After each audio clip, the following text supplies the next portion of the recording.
Hello and welcome to the live stream for the launch of Dirt City Blues. I'm Tommaso De Benetti, the creative director of the Word Anvil Publishing, and with me we have a guest from another company, actually, Tinat Games, Matteo Borispotti, that rushed out of work to help me entertain you for the next hour or so. And this is because we will have the author of the game on the show, but he couldn't be here today with us. So he has pre-recorded some videos that we have somewhat translated using black magic and technology, just because doesn't feel too confident with his English. So we're trying to find a compromise on how to have him on live stream when he cannot take part. And I have here Matteo because he's a fellow indie developer. He just launched a game. He will speak about it a bit later in the show, and he knows all the struggles that indie developers go through. And he also was pretty okay speaking English with us. How are you doing, Matteo? Hi everyone, and thank you for your hospitality and everything. The game is absolutely fantastic, so don't waste your time here and go to pledge first of all. Yeah, exactly. So if you haven't done it yet, if you're seeing the stream at a later time, just go on the page and pledge it. This is a little experiment for us. Dirt City Blues is it uses one of our most play-tested system, the Monad ecosystem, which some of you will be familiar with because it's used also in Broken Tales, Deader Seasons, Varraven, the Chronicles of Blood and Iron. The last two were crowdfunded here on Backerkit Crowdfunding. So you might be familiar with the system. But I say that it is a bit of an experiment because this is actually the first game. I never really thought about it that way. It is the first game that we published that has a single book. Like all the others had two or more books. So it is a bit of a smaller project for us, but in a way we wanted to provide everything that you really need in one book, and then we have some extras. But it is also a way for us to see if we can manage to do something that doesn't require publishing 6 books at once, because usually what happens is that we have like 3 books in English and 3 books in Italian. And I don't know if you're aware of it, none of us at the Word Anvil can do this full time. We're doing this on top of our job, and I think that's exactly the same situation that Matteo has with Tinat Games. Absolutely. Unfortunately, not many people can actually make this their job, even though it would be absolutely amazing. So we want to try to balance a bit better life and work and things like that. And we think like the game is great. Rafael has been working on it for a long time. I can speak more about it later. It's just like not 3 books at once. So this is just everything you need in a single book. And then we are going to have some extra. We can go over what you'll find in the campaign, but it's probably easier if you just check from the page. So Matteo, maybe you can start with a bit of an intro Who are you, and what is Tinat Games? Yeah, sure. We just said that you're here as a guest, so this is the like I want to make it clear that people might be confused. Like this is the launch stream of Dirt City Blues, but we needed somebody trustworthy to help us out here. Yeah, thank you again. Yeah, we can do, the small chat in the elevator. And yeah, I'm Matteo Botti. I'm from Italy too. And back in the days, like 10 years or more ago, we founded the Tinat Games to, give a kick to our first role play game, which is Urban Heroes. A gritty role play game like The Boys and all that stuff. We created the first, I think, Kickstarter game from Italy on. Yeah, I think it was the first one. Like Yep, as I remember it, you were the first company in Italy to try yep, Kickstarter, and it went fairly well at the time, I think. yeah. It was the golden age of the Kickstarter. A lot of good things. The potato salad era. It was that kind of Yeah, Kickstarter. if you don't understand the reference, it's because at some point the guys that made Cards Against Humanity, I think it was them, right? Yep, yeah, I think They also, I'm quite sure it was them because they also did this thing where they were digging a hole, if I remember correctly. I don't remember if it was anyway. There was somebody who put on Kickstarter a potato salad, and people could pledge to make more potato salad, I think, and they yep, made so much money. And it's ridiculous if you think about it now and what people expect from crowdfunding. But at the time, you could do things like that. I'm pretty sure that the guys from Cards Against Humanity did this thing, the same idea, just to dig a hole, and there was some charity behind it. So yeah, it yeah, yeah. wasn't completely stupid, but it was stupid. It was. It was. They did the same thing on the Super Bowl. Back in the days, I worked on Maserati, and Maserati got its spot. Super, super rich company. They took a place to show, the new car and so on. And right after their launch, it was the same potato from the same guys from Cards Against Humanity. Okay.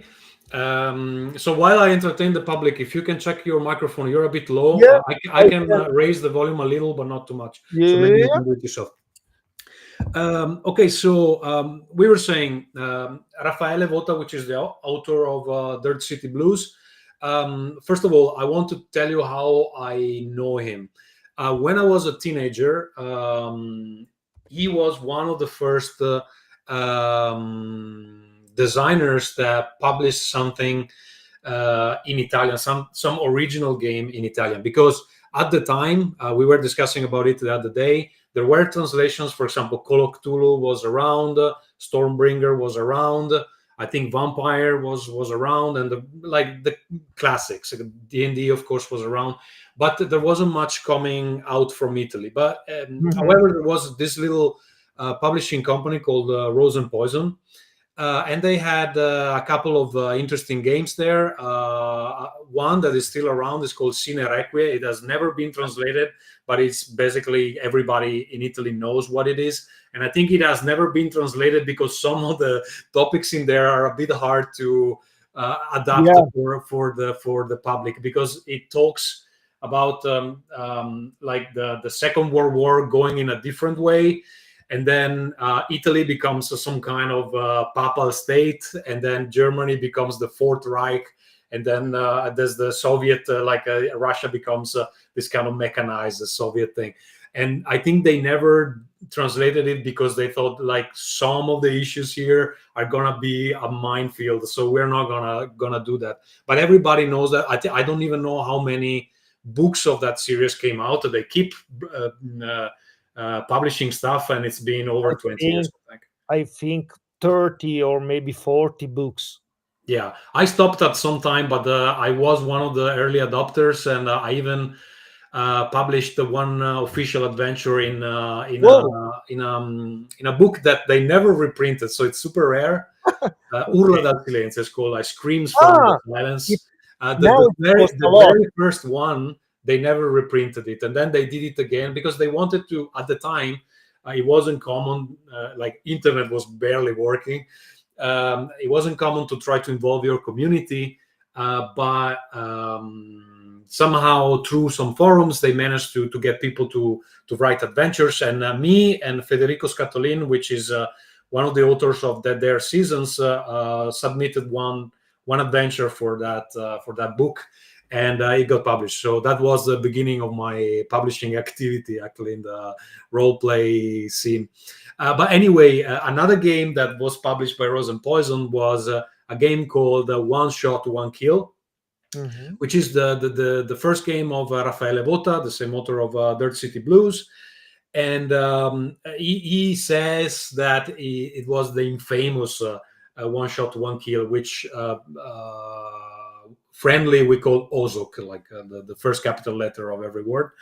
And essentially, it's not a game so different from Dirt City Blues in concept, because it is about heroes, it is about some kind of 80s aesthetic, but like the mechanics of the game are completely randomic, and it is a very much more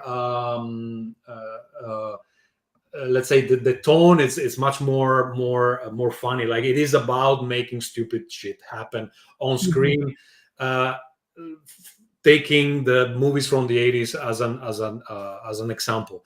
And in a way, Raffaele has been doing the same game for 20 years, because there are various other action games that he's been working on. There's one that is more towards Mission Impossible, and then at some point, I think he needed to find a different focus for what he was trying to do.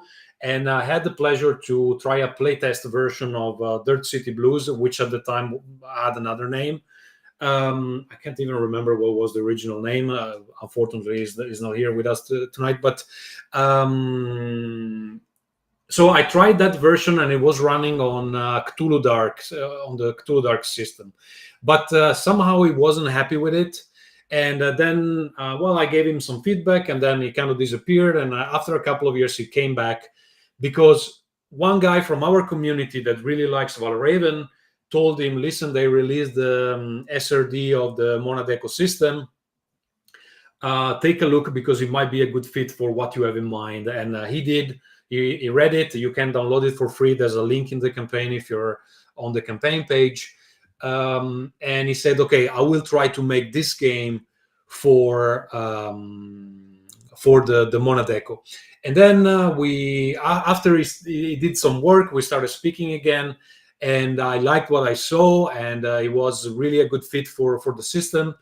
And what I brought to the project, together with Daniel Comerci, which is our official illustrator, mostly famous for Broken Tales, is a kind of artistic direction, because the game still had some parts that were more funny than noir, and I wanted the game to feel a bit more like Sin City. So together we kind of made some adjustments so that the team and the mechanics would reflect that kind of vibe. Then, if we are completely honest, there are still funny things inside the game, but we tone down things quite a bit.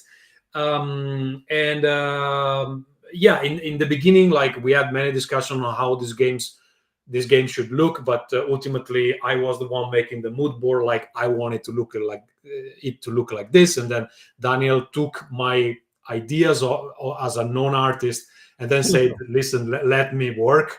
And then he proposed this kind of graphic approach, which perfectly fits the mood I was going for, without looking completely derivative from something like Sin City, for example, or any Tarantino movie.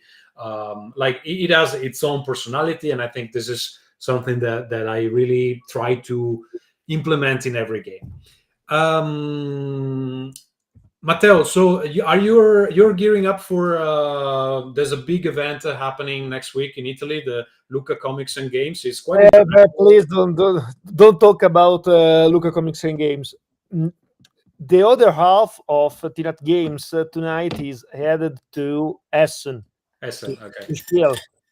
The big German fair about mainly board games, but they are starting, growing up on the tabletop industry and so on.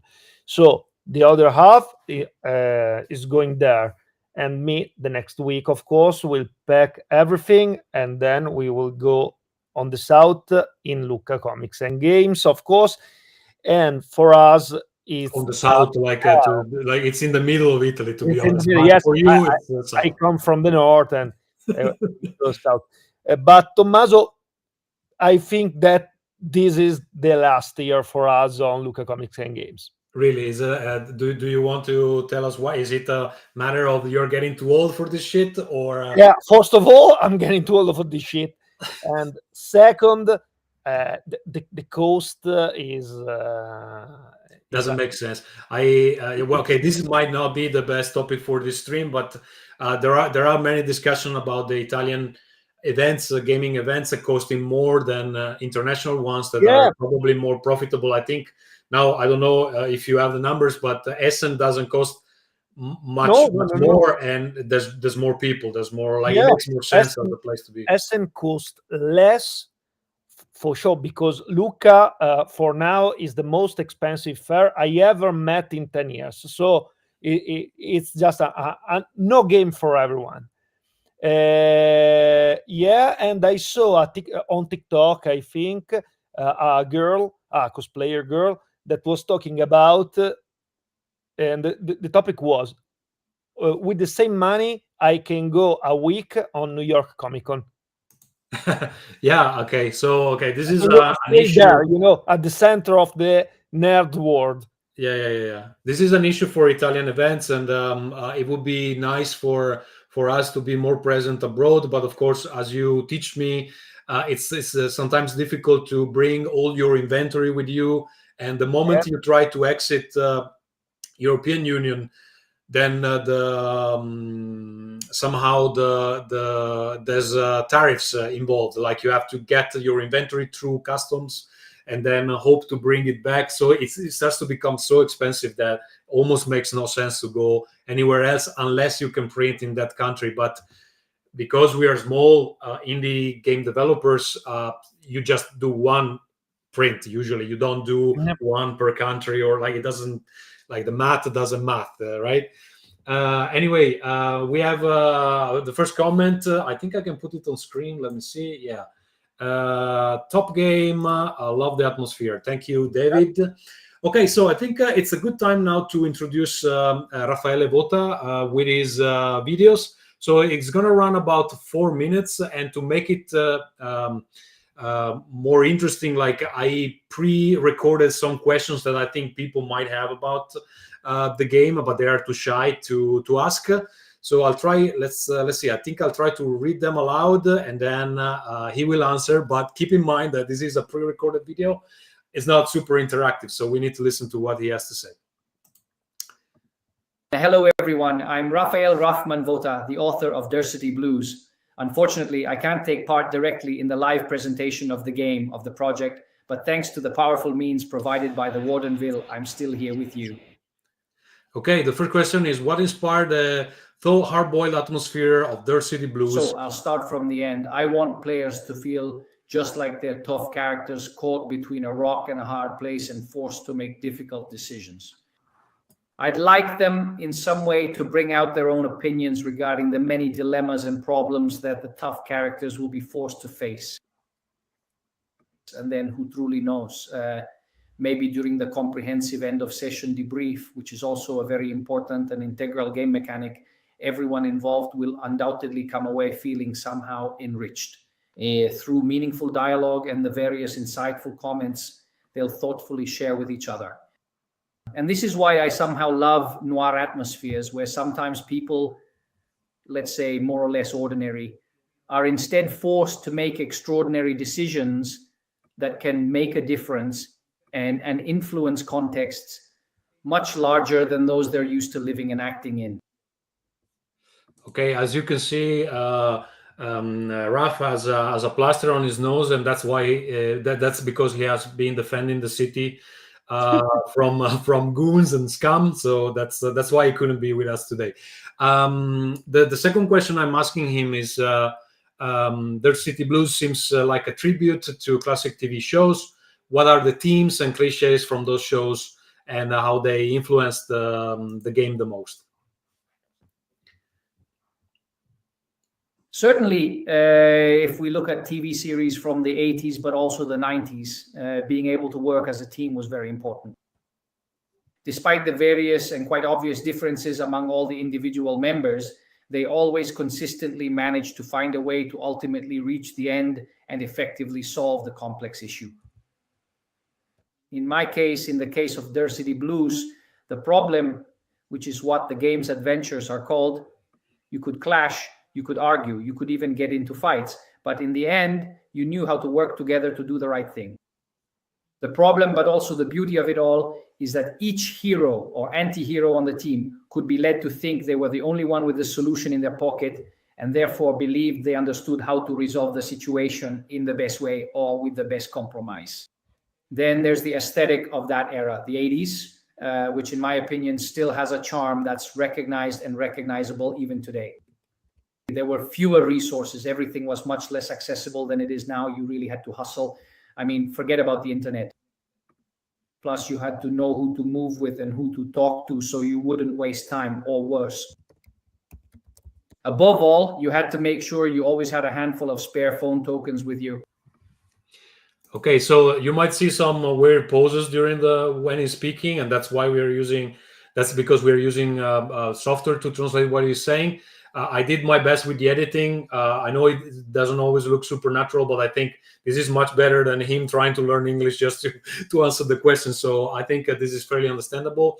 My next question is, how's the Monodeco system supporting the vibe and themes of Dirt City Blues? This is what I was saying in the beginning. What did we do to make the system fit the theme really well, at least as well as possible?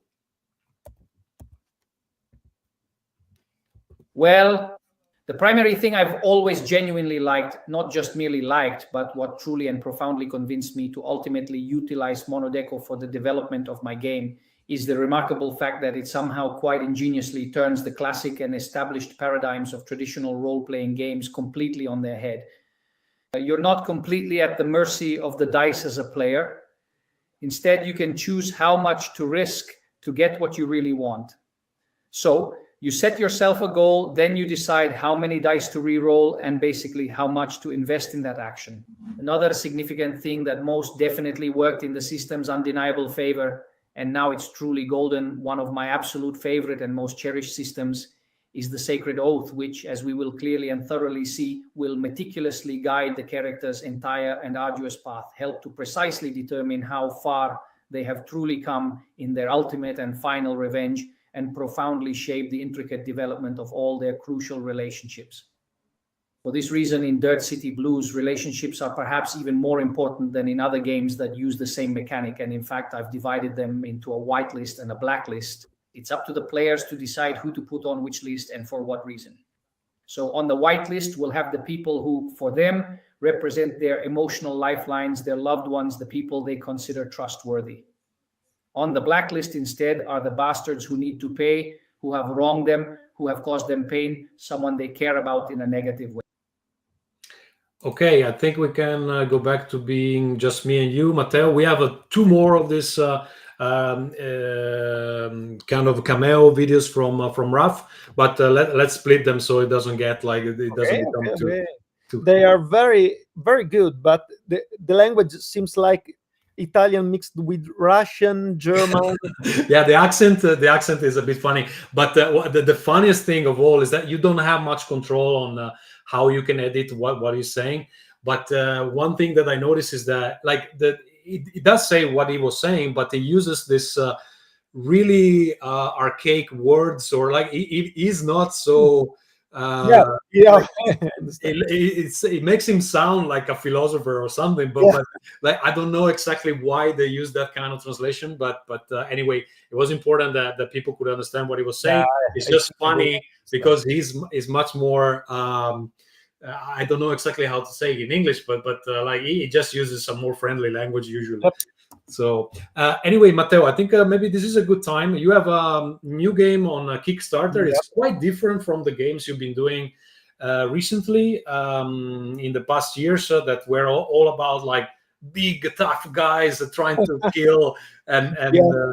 yeah, and now you decided that the main target it's young people. Yeah, Yeah, it's let me put it on screen. Let's see if I can. okay, thank you.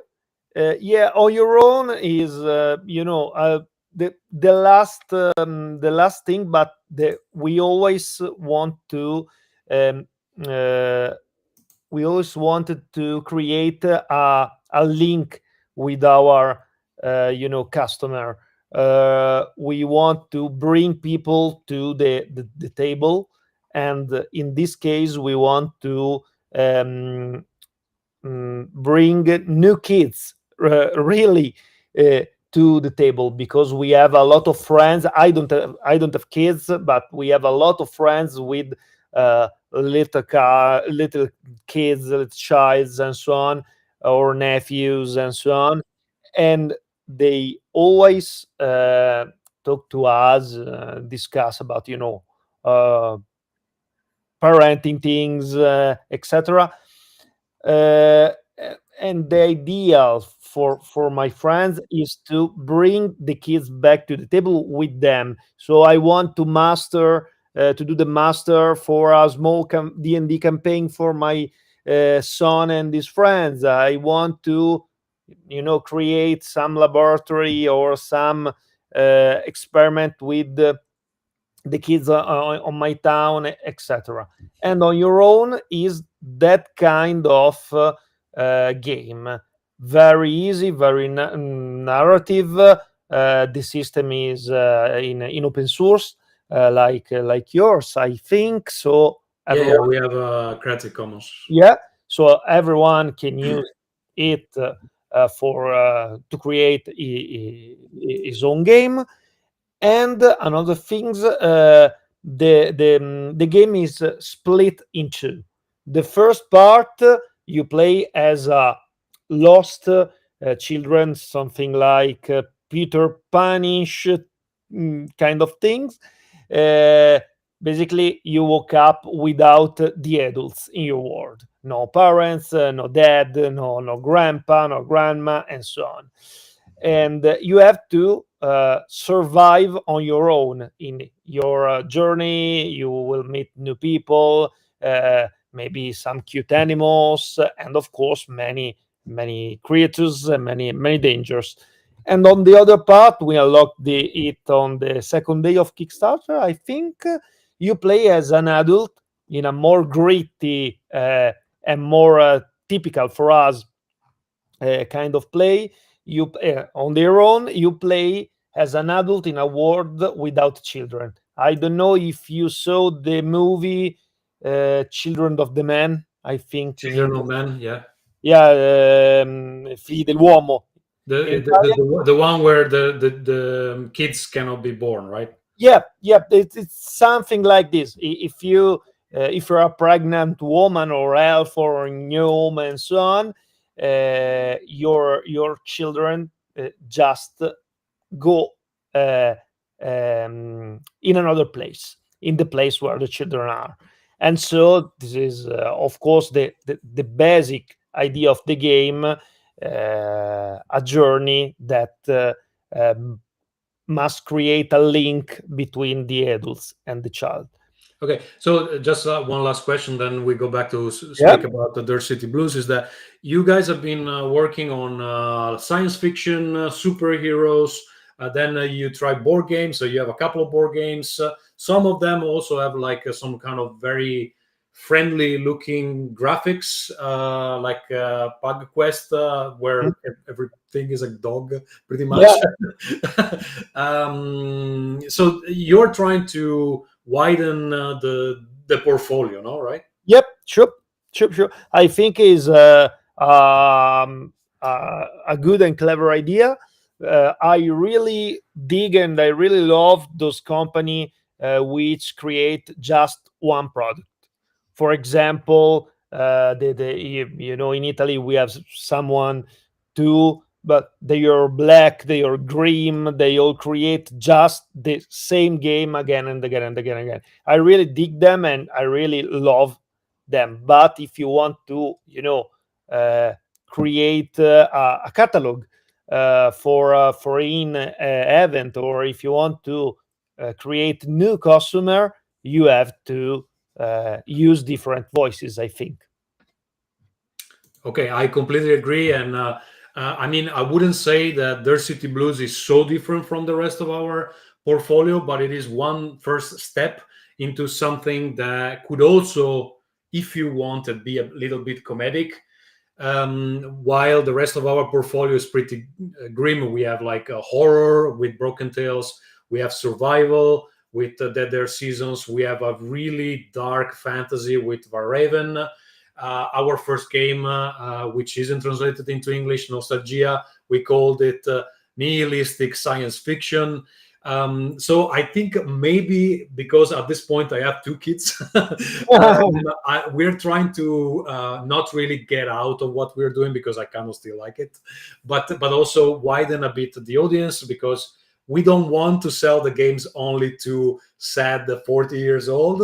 We also want to try to bring in some other people. But then again, this game is about the 80s, so probably you need to be 40 years old to completely enjoy it. I think we haven't even said exactly what is this game. If this is the first time, I assume that the people that are here on the page already know what this game is about.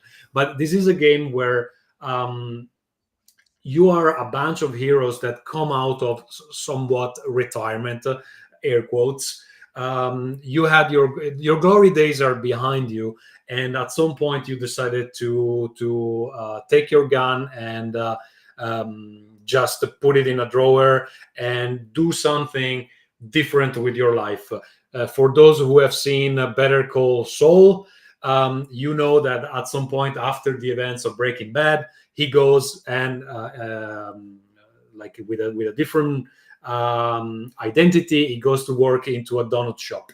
And that's the idea of the kind of hero we have here, except that at some point something happens in the game, which is called a feat. Every hero has its own, and it's something that brings back this hero spirit into the player, the character. And they do something to save a citizen from something else. It could be saving somebody from getting robbed. It could be saving a kid that is losing grip and falling out a window. It could be saving someone from the corrupted cops. Because Dirt City is a place, it's a bit like the Gotham City of our universe, where the police is corrupt, politicians don't care about the problem of the citizens, and people need to take justice into their own hand, which is something that is very 80s in a way. The game is set between this end of the 80s, beginning of the 90s. We don't have a specific date, just because the GM can decide, in this case it's called the boss, can decide the level of technology available. Like, do you want them to have these huge portable mobile phones, or you want them to go to the payphone? Like, can they access any form of the early internet or not? Like, you can decide these things. But the vibe is very much end of the 80s, that kind of music, that kind of hairstyles, that kind of fashion. And once they completed their feat and they become famous again, even if they don't want to, because there's a part of the game where after this feat, you will be prompted to imagine newspapers and how they would title. And this is what makes these badasses, how they're called in the game, famous again. Somehow they come together, they realize that, okay, they might actually be the last hope of the city, and the citizens will start asking them to solve what we call problems. And one thing of the game that we wanted to stress is that these people do not have a complete second wind, that they are not back and shiny and new. They're still broken people, and the reason why they left the first time is because they have a trauma that is eating at them. And there's a mechanic in the game where you can avoid getting wounded while you are trying to solve these problems, but something breaks in you and you change. And after this happens 4 times, your hero has to retire forever, which can mean many things. It can they need to disappear.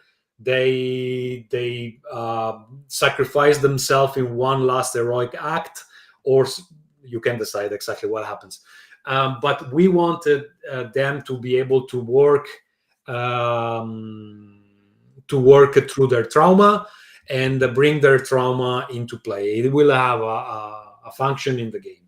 And that's also one reason why, compared to some other mechanics of the Monad system, the bonds have been divided.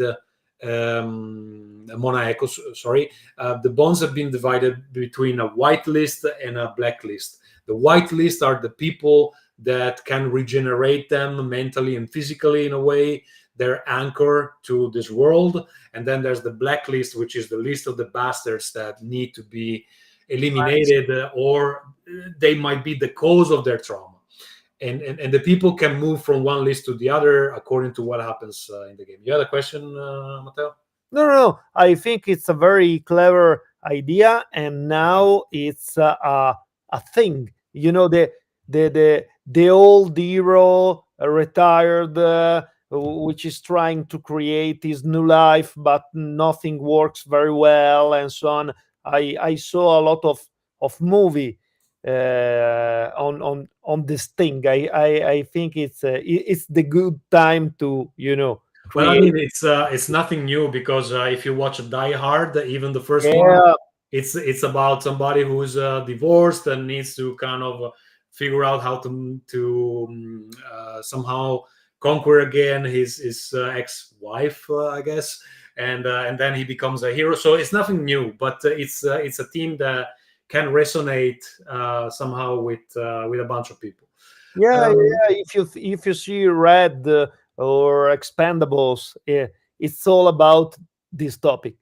Yeah, I think there's a recent movie that does that, which is Nobody, which Yeah, nobody. I can't remember the name of the actor in this moment, but he's the same guy The that same does guy from Cole in Better Call Saul. yeah.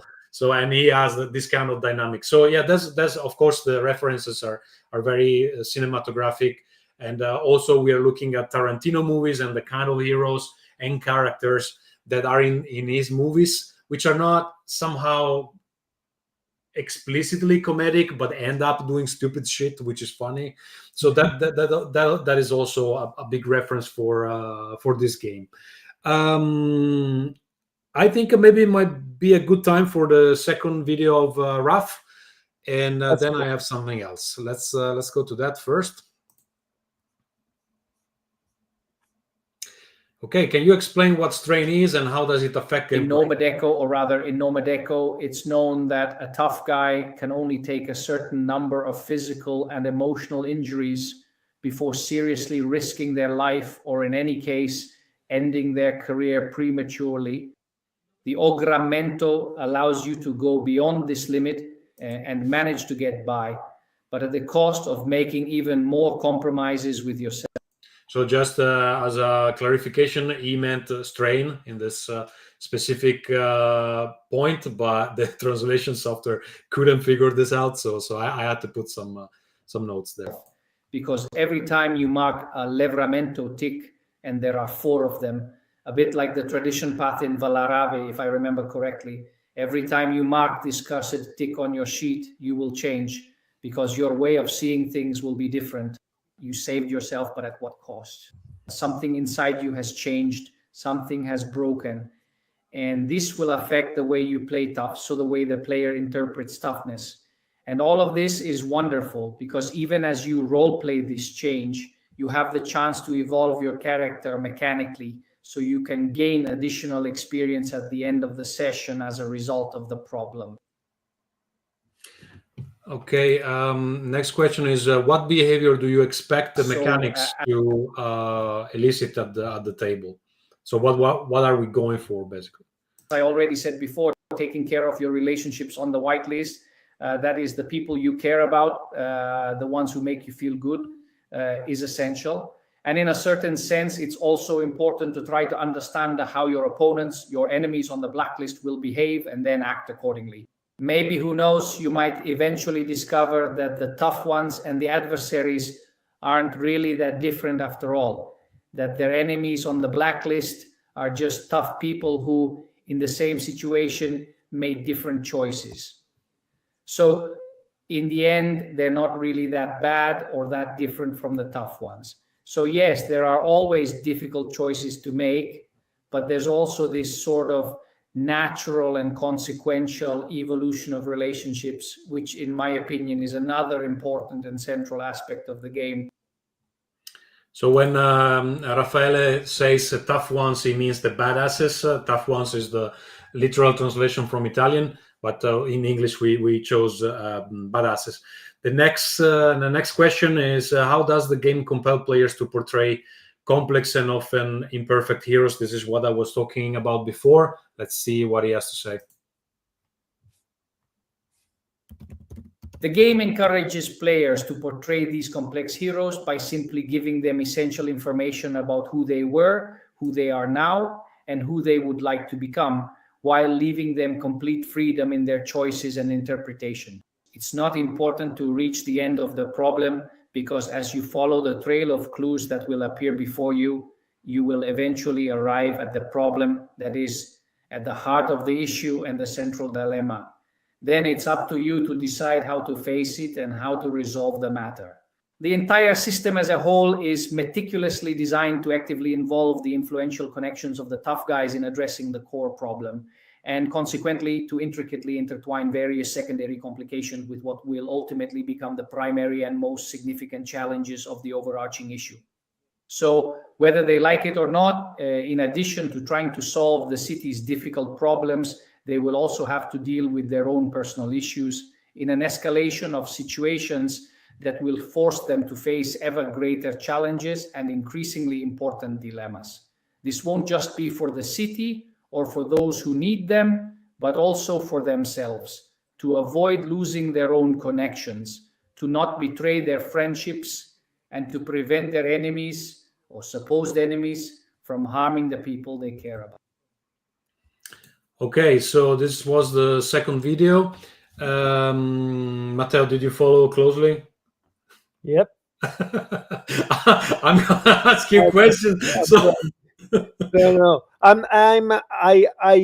backing right now with the highest pledge.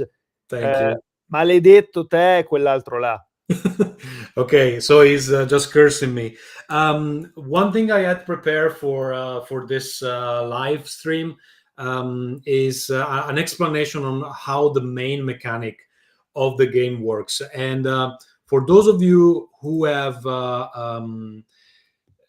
backed Var Raven and were there during the live stream, this might look familiar because I used the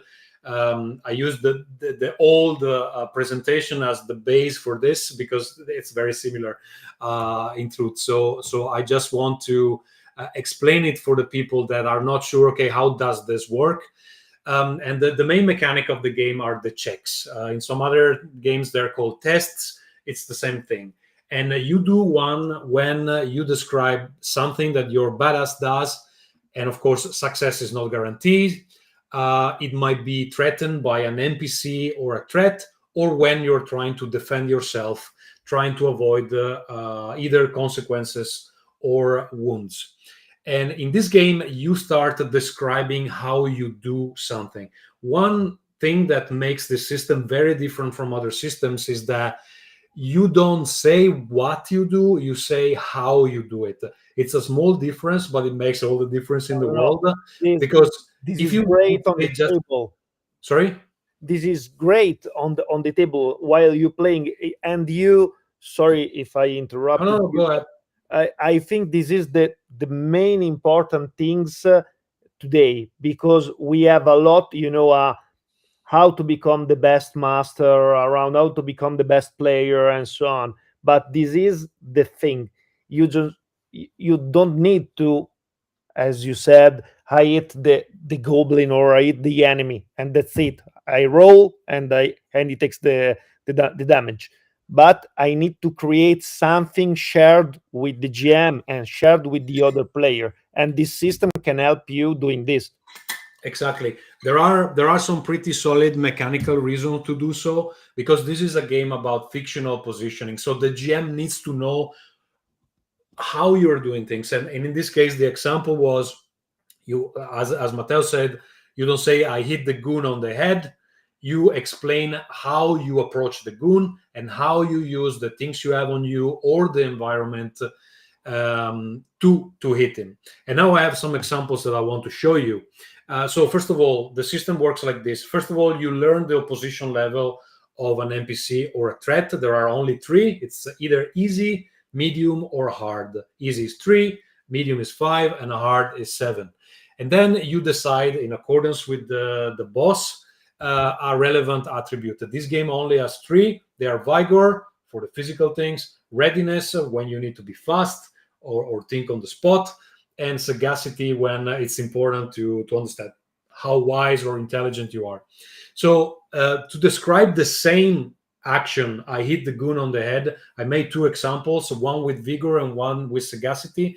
So with vigor, for example, you could say, I charge the goon full force, drawing on everything I learned from my days as a football player. I slam him into the alley wall, hoping his head meets the bricks the hard way. And this is using your physicality, basically. With sagacity, instead, you could try something a bit different. I stay in the shadows, waiting him out in silence until he finishes his cigarette. The moment he flicks the stub, I step out of the dark, grab an empty whiskey bottle from a nearby bin and bring it down hard. This could have been also readiness, to be honest, depending on how the boss feels that hiding in the dark it's more of an intelligent action, or is something that requires you being swift, etc. But another main difference that this system has with a lot of systems out there is that you need to decide how well you need this action to go before you touch any die on the table. And it might sound weird, but I will explain you in a moment why you need to do that. So there are 3 possible outcomes of an action beside the action failing. So the positive outcomes are outcome with a cost. So you do the thing, but something else negative happens. The standard outcome, which is like what you describe, happens exactly how you described it. And then there is the outcome with an increment, which is not only it happens as you described it, but there is also a positive thing in addition that happens. And here's a visualization of how this looks like. So you start, for example, here, if we decide, okay, you go with vigor, your character has vigor 3. You start with 3 successes, okay? So the number next to your attribute is the starting number of successes of an action that uses that attribute. In this case, as an example, the opposition level is 5. It means that to get an outcome with a cost, you need at least 5 successes. To get a standard outcome, you need at least 6. And to get an outcome with an increment, you need 7. So what follows is a couple of examples of how things could go according to what you decide to do. So one thing you can do is that you can pump successes spending Soma, which is a finite resource. In this game, every hero has only 6 points of Soma. And you can do that if there is a relevant descriptor. Now, I don't know why there is this glitch. This is supposed to be a die. I'm not sure why it shows like that. But of course, it's the beauty of of streaming live, I guess. So if you want to pump successes, you can spend Soma if you have a relevant descriptors. Your descriptors can be your cliche, which is your archetype in a way, your combat technique, or the career that you had before you decided to come back as a hero. Yeah. There are other descriptors that can be given by strain when your trauma resurfaces. They're usually negative, so they don't apply in general, but there are some ways where you could somewhat convince the boss that your negative descriptor also applies to this action, so you can spend Soma. So you can pump successes, and every point of Soma you spend is an automatic success. So for example, I could spend 2 somas here and immediately get an outcome with a cost. Or you can roll a standard die. You can roll as many die as you want, except that if even a single one rolls a 1, then it is a failure. I will explain better in the next examples. So here's an example. You decide to spend 2 soma, you automatically get the outcome with a cost as I described. Second example, I put a risk level on the lower left corner. This is not something that is in the game, it's just for you to understand. If you do this, the action just succeeds with a cost. It means that you do what you explain, but something else happens that you didn't foresee. There's no risk of the action failing. Second example is you spend 2 soma and then you roll 1 die. I'm not sure why, but the streaming is kind of distorting this die. This is a die. Trying to get a standard outcome. So you spend 2 soma and you roll a die because you want the action to succeed exactly as you described without any consequence. This is another example of how things could go. Of course, there is a bit of a risk here because you could get a 1 on that die and then you would have a failure rate of about 16%. These are not numbers you need to remember for the game. It's just for you to understand the math behind the system. Then another example.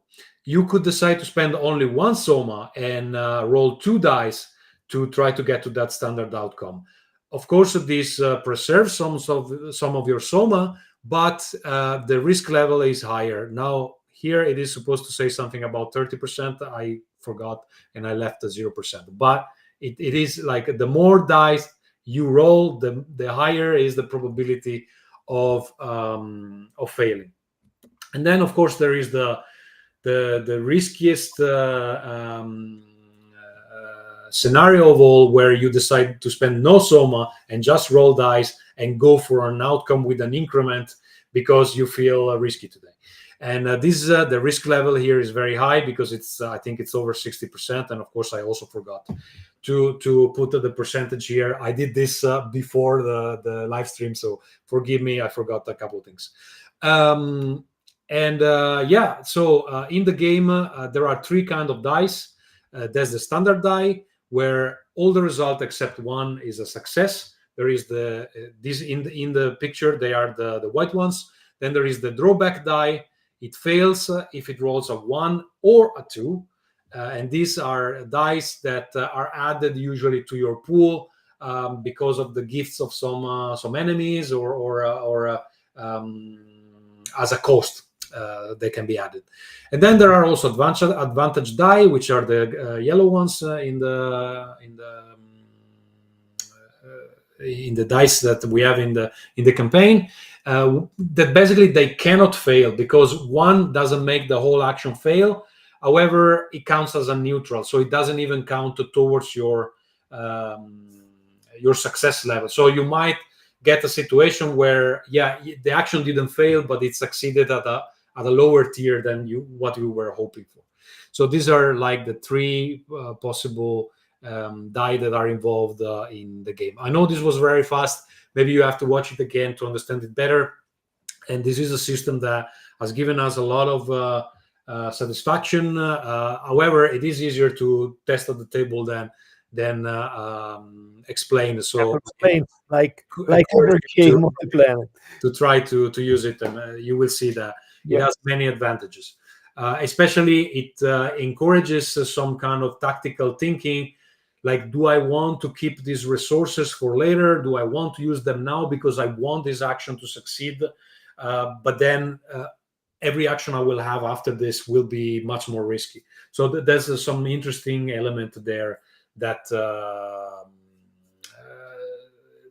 come into play, even though the system itself is quite simple. Matteo, as a fellow designer, what do you think about it? I think it's as an old customer of yours, I'm of course I'm in love with your system. I really have had a blast reading Broken Tales and so on. I really love that one, and I really love this kind of stuff.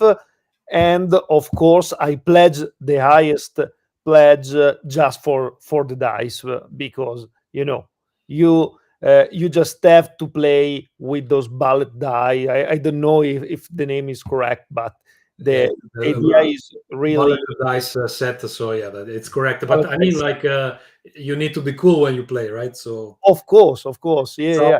You have to do that. Yeah, I think it's a very good way to play because the system is stretched to make every player think about their next move, and yeah, you say tactical, but I think it's something like resources. So yeah, it is a resource management, and maybe I use the wrong word. What I know about the system is that in the beginning, people try to avoid the outcome with a cost because they think, no, I don't want the cost. I want the action to succeed as I want. But as soon as they start playing and they realize that this summer resource is really limited, and they need to work with what they have, they start to learn that an outcome with a cost is still a good result because it does get you what you want. It's just that something that you didn't foresee happens. And most of the time, that thing that happens adds a lot to the game. So it's more fun for your roles not to be perfect. There's always some extra little problem. Like these problems that are added, they're not giant problems that insurmountable. They make you go into a death spiral like it might happen in some games. For example, I like Blades in the Dark a lot, but if you start failing in that game, there's no coming back. Like it gets worse and worse, and like you're fucked pretty much. So it's not like that, but it always adds something interesting that you have to deal with. And one thing I notice is that when people start, they try to save as much as possible, and then they learn when to use it and when to risk a little with the dice and etc. So it's a system that requires a little bit of mental rewiring because it's different from other. Like in many games, you just say what you're doing, roll the die, and then see what happens. But here it's a bit different because you immediately, like before rolling, you try to decide what outcome you want from the action. So there's a little switch there that you need to do, but it brings so much to the table. And, I think that this is the perfect way to create new GM2, because in your micro action describing what's going on, you are the smallest gem on the planet, because you have to create something new and create something for the table too and for the other player. And I think this is great because everyone has played and everyone has written something. Right. Okay. So I think we've been streaming for almost well, if we counted the countdown, almost 1 hour. So I think we have time for the third video of Raf, and then I think we can wrap it up because I still have to spam things around and do a bit of housekeeping here to monitor the campaign, how things are going, etc. But let's go with the last video, and then we have some closing comments. If it just would start, it would be great. No, of course now. Oh, come on.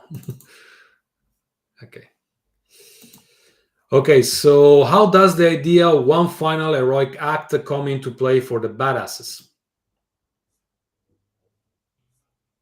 Thanks essentially to the mechanic of working through that allows the tough guy to perform a final act. It's the ultimate sacrifice, and also his ability to put an end to all the unresolved issues he still has before this moment arrives. Because, as I said before, upon reaching the fourth working through mark, the tough guy will have to decide what to do. For example, he could leave the scene, but in this case, it would be for good, a second and final time, because he became a tough guy again after realizing he couldn't be anything else, couldn't do anything else but be himself. But by the end, probably what he has suffered and endured has been too much for anyone, and so too much even for him. And then the mechanics are very clear in this regard. you have 4 working through marks to fill, and you always have in front of you exactly where you are on your path, on your narrative arc. Is the game better for one-shots or campaigns?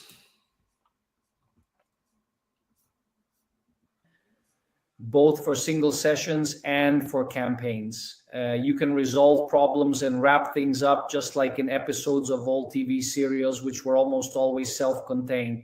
Or using the procedure for creating and developing problems, you can take what happened in the past, the previous complications, escalate them, and bring them back in a new form as future problems. Because there will always be someone in SETI who needs help, the problems will never truly end. So it works well for both one-shots and longer campaigns.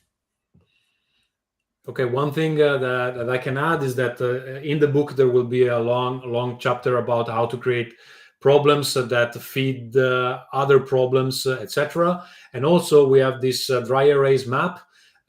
In the back of the map, we haven't designed it yet. We need to think about it a little after the texts in the book are final, but we're going to have some procedures that will help you connect problems on the map, and possibly so you don't use it only to mark where the guy you're hunting is, but also how to connect one problem to another.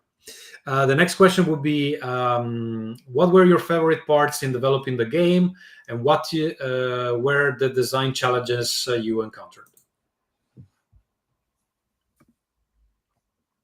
My favorite part of developing the game was definitely coming up with the guided procedure for designing problems, and then the whole section about the final boss, where you're given tips and other, let's say, clever strategies for running the story.